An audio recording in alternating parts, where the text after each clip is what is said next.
fíjate, no solamente para no dejar pasar, porque ese fue, hablamos también de la historia y no ponemos nombres. Probablemente nosotros le preguntamos a la gente qué nombre recuerda de la batalla de Piribebuy o de la más triste, esa masacre que fue a Cotañón. Quiero nomás poner 4 nombres de lo que fue Piribebuy. Pedro Pablo Caballero, el comandante de plaza, que lastimosamente fue descuartizado al final.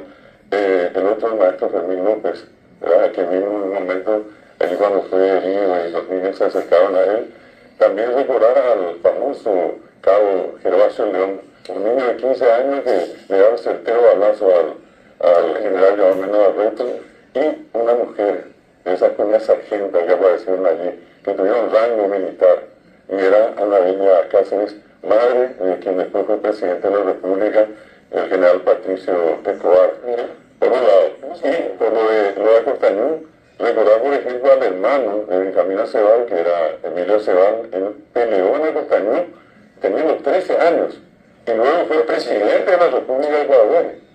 De la guerra de la batalla de Costañón, más adelante fue nada más y nada menos que presidente de la República.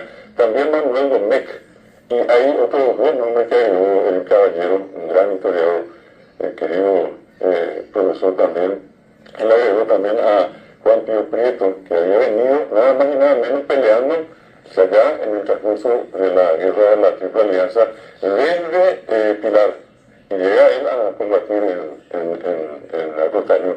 Y por último, decía el caballero, a Lisandro Amarilla, quien inclusive tenía la costumbre, como todo, de arengar a sus compañeros niños. Todos tenían 13, algunos 14 años, arengar en guaraní a sus compañeros. Y termino esto con probablemente uno de los más grandes héroes civiles que tuvo el Paraguay, consagrado, artista, poeta, Emiliano R. Fernández.